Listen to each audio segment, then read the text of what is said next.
हैदर अली भी गाजियाबाद से लगातार जुड़े हुए हैं। हैदर, फिलहाल देखिए नोएडा की अगर हम बात कर लें, दिल्ली की बात कर लें तो एक्यूआई लेवल 300-400 को भी पार कर चुका है। गाजियाबाद में क्या हालात हैं, एक्यूआई लेवल कहां तक पहुंचा?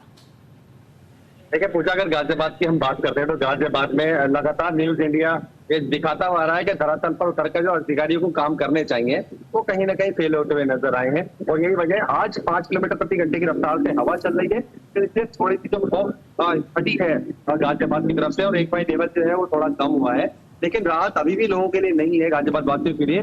लगातार हम न्यूज इंडिया के दर्शकों को बताते हुए आए हैं कि लोग तो मास्क लगा रहे हैं, चश्मा लगा रहे हैं, लेकिन इसके अलावा यही सबसे जरूरी नहीं है, क्योंकि अधिकारियों को धरातल पर उतरना पड़ेगा। क्योंकि जैसे मेरे सहयोगी बता रहे थे, गाजियाबाद में भी लगातार ऐसी फैक्ट्रियां हैं जो प्रदूषण करती हैं, वो लगातार उनका काम चल रहा है और लगातार जो खासकर भी उनको जुर्माने के कोई ऐसा प्रावधान नहीं किया गया है अभी तक। और यही वजह है कि जो गाजियाबाद के अंदर डेवलपमेंट सिटी के तौर पर गाजियाबाद को माना जाता है, तो गाजियाबाद में लगातार निर्माण कार्य जारी है। उनको प्रोवाइड कराने वाले जो वाहन होते हैं, खासकर डीजल वाहन होते हैं, वो बड़े पैमाने पर रोड पर चल रहे हैं। जगह जगह गाजियाबाद में जाम की स्थिति बनी हुई है, जो गंभीर स्थिति इतनी है कि अगर हाईवे से टच अगर जितनी भी कॉलोनियां बसी है या जितने भी रोड हैं, वो खासकर भी जाम से प्रभावित होते हैं। जाम लगता है तो इसलिए एयर क्वालिटी इंडेक्स जो है वो खराब श्रेणी में आता है। और यही वजह है कि जो लोगों की आंखों में जलन, गले में खराश, जो खासकर भी सुबह स्कूल जाने वाले बच्चे हैं, वो सबसे ज्यादा प्रभावित होते हैं। जो खासकर नोएडा, गाजियाबाद, दिल्ली में आसपास में जॉब करते हैं लोग, जो रोजाना आना जाना करते हैं, वो खासकर प्रभावित इससे हो रहे हैं। दमे के मरीजों के लिए खासकर परेशानियों का सबब ये बना हुआ है। तो ऐसे में स्वास्थ्य विभाग की तरफ से तो गाइडलाइन दी गई है कि लोग मास्क लगाएं या चश्मा लगाकर बाहर निकलें, लेकिन जो प्रशासनिक अधिकारियों को कायदे कानून बनाने चाहिए थे, निर्देश जो देने चाहिए थे, वो धरातल पर धाराशायी होते हुए नजर आए हैं। नगर निगम ने, न्यूज इंडिया की खबर का असर हुआ है कि नगर निगम ने एंटी फॉगिंग मशीन जो है, खासकर पानी का छिड़काव रोड पर किया जा रहा है, लेकिन उसके अलावा जो पेड़ों पर खासकर भी परत जमी हुई है प्रदूषण की, जिससे लोगों को फ्रेश वो ऑक्सीजन मिलती है, वो कहीं ना कहीं वो परत जो है वो अभी साफ नहीं हो पाई है।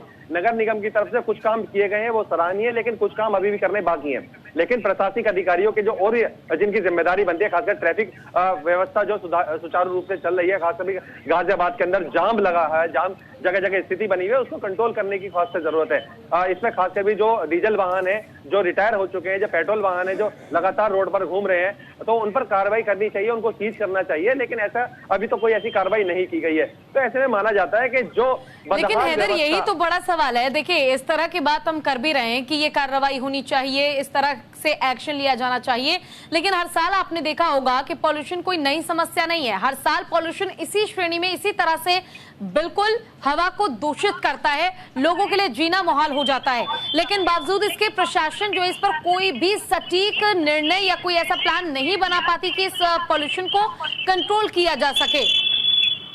देखिए पूजा, बिल्कुल सही बात है।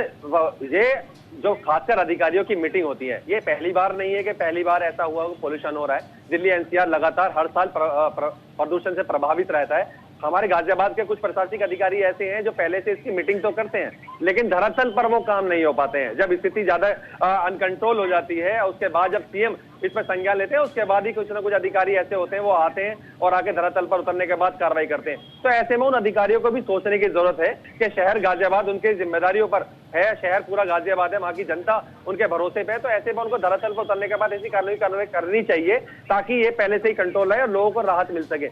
लेकिन हम आपको बता दें, देखिए गाजियाबाद जो है एक फैक्ट्री एरिया भी इसके अंदर है, कमर्शियल एक्टिविटीज यहाँ पर सबसे ज्यादा रहती हैं। यहाँ पर खासकर भी बिल्डर फ्लैट बहुत ज्यादा बनते हैं, निर्माण कार्य लगातार जारी रहते हैं। तो ऐसे में उनको जो प्रोवाइड कराने वाले जो वाहन होते हैं, या इनके अलावा जो खासकर भी रेत रोड़ी, बदरपुर डस्ट जो मटेरियल उनको सप्लाई करते हैं, वो खासकर भी वाहन जो डीजल के होते हैं। नगर निगम की कूड़ा गाड़ी जितनी भी है, जो भारी वाहन है, वो भी डीजल के हैं, वो रिटायर हो चुके हैं, लेकिन आज भी मार्केट में चल रहे हैं। बाजार जो लग रहे हैं, बाजारों में सप्लाई करने वाले जो ठेले पटरी वाले जो डीजल वाहन है, वो रिटायर हो चुके हैं, ट्रैक्टर ट्रॉली रिटायर हो चुके हैं, वो लगातार चल रहे हैं। तो ऐसे में प्रशासनिक अधिकारियों की जिम्मेदारी बनती है कि ऐसे में कार्रवाई करनी चाहिए, या कुछ महीनों के लिए रोक लगानी चाहिए, ताकि प्रदूषण लेवल कम हो सके और लोगों को राहत मिल सके। देखिए जिस वक्त मैं यहाँ पर इस वक्त मौजूद हूँ, यहाँ पर भी तकरीबन 250 के आसपास एक्यूआई लेवल, लेकिन गले में अब भी खराश महसूस हो रही है। लोगों को खांसी का सामना करना पड़ सकता है, आंखों में मेरे जलन अब भी मैं महसूस कर रहा हूँ। तो आम जनता का क्या हाल हो रहा होगा? बिल्कुल उम्मीद करते हैं कि प्रशासन भी इस परेशानी को समझे और इस